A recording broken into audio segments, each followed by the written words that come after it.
I just want to know what got you started in gymnastics and really what encouraged you to take that fifth year. Yeah. I mean, there's a long story and there's a short story to how I got started. But short story, I saw Cirque du Soleil on TV and asked my mom. I'm like 3 years old, I think, at the time. And I asked my mom, like, Mom, what is that? I love that. I think that's so cool. I thought it was beautiful. And she's like, how do I describe Cirque du Soleil to a 3-year-old? So she's like, that's gymnastics. And from that day, I was dedicated to gymnastics, begged my parents for probably 6 months before finally they were like, okay, yes, you can have gymnastics. Like we will put you in gymnastics. And I think I asked for it for Christmas as a Christmas gift from Santa because I'm like, my parents won't give me gymnastics. I'll ask Santa. And finally they're like, yes, you can do gymnastics. So from that day, I like started and really never looked back. And the coolest thing about how I started in gymnastics is that it was always my thing. My parents had to give the okay and let me go. But from the very beginning, I think I started when I was 4, I want to say. I should know this, but yeah, I started when I was 4. And literally from that day, it was me. I showed up to practice. I did my stuff.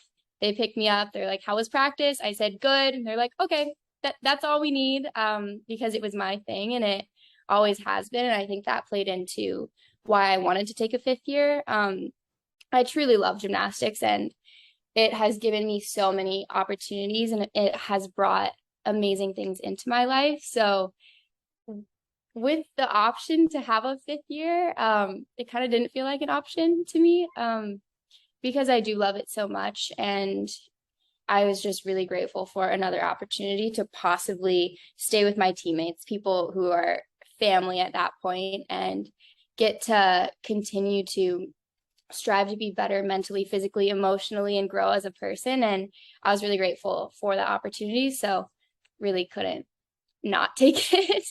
And really fortunate too to be healthy, and finishing out my senior year. I feel like I was one of the athletes who peaked later in the NCAA. I really didn't peak until my senior year. Had some physical and mental struggles prior to that. So senior year, I finally got over those and felt like I got in my groove and really found who I was as an athlete in practice and in competition. So it was an exciting opportunity to be able to continue that development and grow into my fifth year. And I couldn't have imagined that I would perform better my fifth year as like a grandma in the sport than I did my senior year, but it was the time of my life and I wouldn't change a thing. How important do you think that the new rule change is to athletics and to student athletes? I think the rule change is long overdue, but so important and so impactful in the lives of student athletes. It's it's something that's scary because it's new, and I think it can be overwhelming for a lot of student athletes because you already have, of course, you already have school, you have athletics, you have hopefully somewhat of a social life or something outside that fills you up. And then you're adding this whole other component to your student athlete experience, which is essentially starting a business, which is yourself. You are the business. So you don't make money if you are not present. And that can be really weighing, and heavy for, I think, young people who are excited about opportunities and want to take advantage of everything, but also maybe don't have all the right tools. So I think all of those emotions of excitement, maybe a little bit feelings of being overwhelmed, some fear, but also a lot of gratitude, I think, is the sentiment from athletes because, like you said, there are so many times when we see success as athletes, and in the past we've seen success and had things go viral or just been seriously talented in our sport but haven't been able to profit off of it or really expand our reach and impact to others, because we couldn't partner with, even if it's a nonprofit organization, we can't promote that. Or if it's a company or a brand that brings good into the world, we couldn't even do things like that. So it's very exciting. And I think that's the general sentiment. And it's cool to be in year 2 now of NIL, because I think last year was a big learning year for both brands and athletes and universities and really everyone who NIL touches. And speaking of having a name and an image, you definitely had one, and yours helped you land the NIL Advocate of the Year award, if I'm not mistaken. That's correct. Yeah. You are the first recipient of that award, which is, again, that's huge, because the whole new NIL rule and law, it is. I mean, there really is no word to describe how huge it's going to be and how impactful it is. To be the first group of athletes to be able to compete and kind of break through with this, and even being the first recipient of the award, that's a huge honor. So if you don't mind me asking, how did that award come about? How was the recipient? How were you awarded with that award? What was the decision process like? I mean, honestly, when I heard I was nominated for an award, I was like, what? NIL awards? It's also foreign because it's new. And I that's a great question, because I think a lot of people are like, what is this? And I was the same.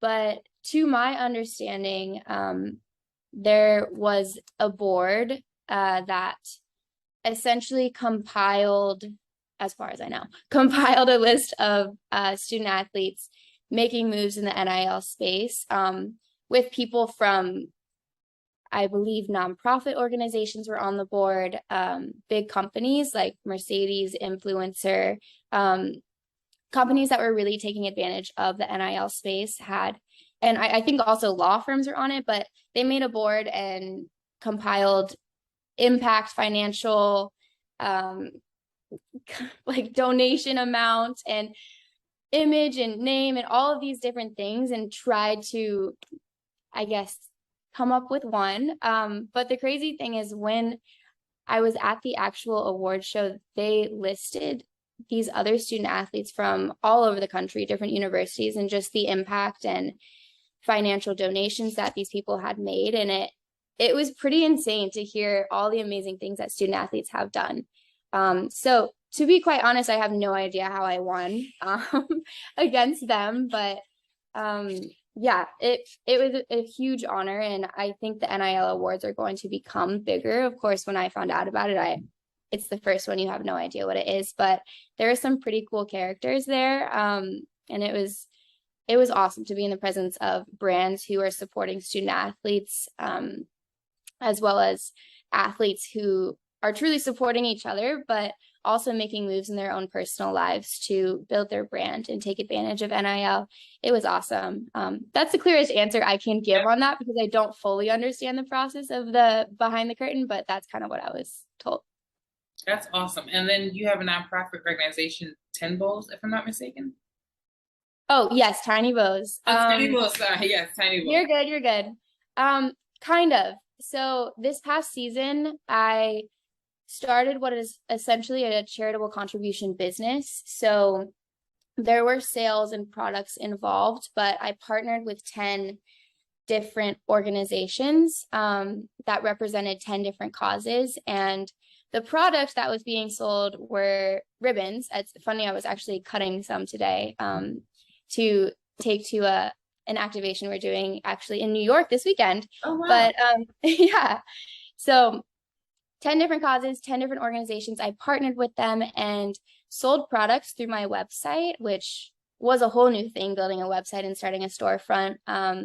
The products were personalized video messages that went out to young athletes or families or anyone having a birthday or needing to overcome a fear, anything like that, as well as autograph cards, and then what we call the Tiny Bow Ribbon Pack.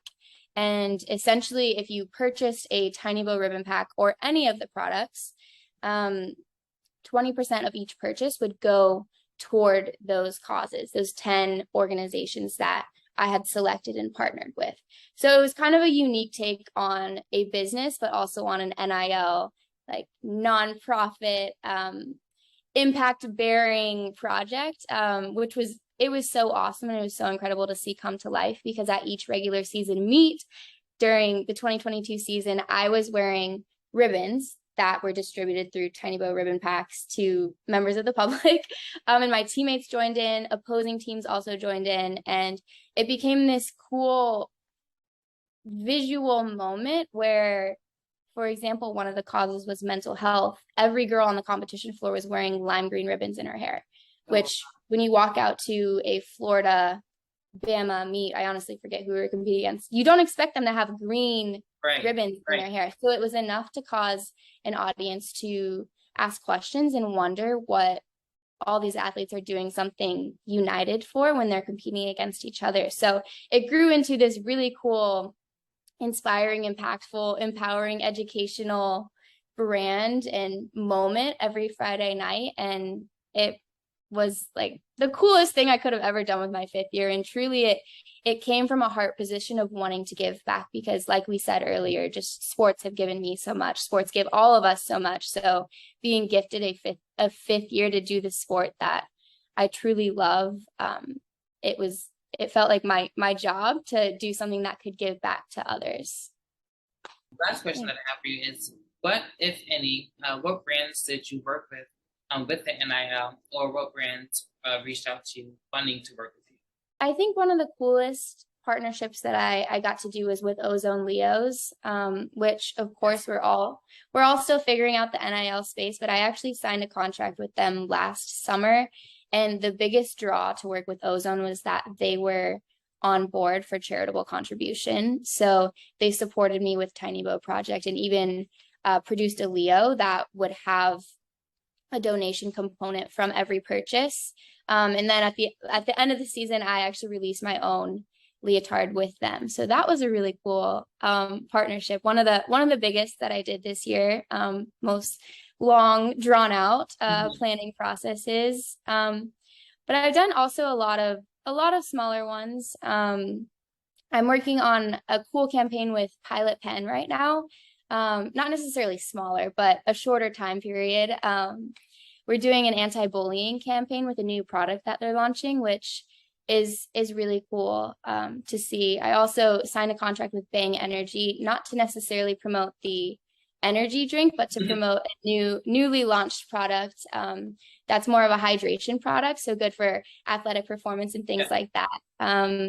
But I'd say I was very selective with brands that I did work with, because I wanted to make sure that they aligned with my personal goals and values before I got myself into anything that I would be regretting later, or that I would feel was not authentic for me. So authenticity, values, goals were always at the forefront of choosing brands. And that's why I haven't done a ton. I probably haven't even done half of what many other athletes are, but I have spent a lot of time making sure that each step of the way I'm staying true to myself, and I'm also focusing on personal goals and ways that I want to bring impact in the student athlete and NIL space. So that's what's guiding me. That's what guided me last year, and that's what's continuing to guide me as I work on a few other projects that I can't quite say yet. But I just have like 4 minutes left, but in these 4 minutes, I want to ask you 5 last random questions. And I want you to give me the first answer that pops to your head. Okay. First question. If you could have any superpower, Megan, what would it be? Invisibility. If you could be president of the United States for a day, what would be the first law that you would change or add? A please and thank you respect policy. Who is your all-time favorite gymnast? Kyla Ross. What is your favorite thing about gymnastics, and what is your least favorite thing about gymnastics? My favorite thing about gymnastics is the challenge of either learning something new or perfecting something. The fact that you're striving for perfection, but you know you will never achieve it, so you're constantly working. And that's also my least favorite thing, is that the goal is perfection, because it's not something we can achieve. Who is your favorite singer, dead or alive? I'm a big Lauren Daigle fan, but I wouldn't say she's my favorite. I love her. She's amazing. She has the most beautiful voice. I love her. I'll go with that. I just want to thank you so much, Megan, for taking the opportunity out of your day. And I wish you absolutely nothing but the greatest success in your future endeavors. Yeah, same to you. Thank you so much for having me. I can't wait to read it. Perfect. Thank you. Yeah.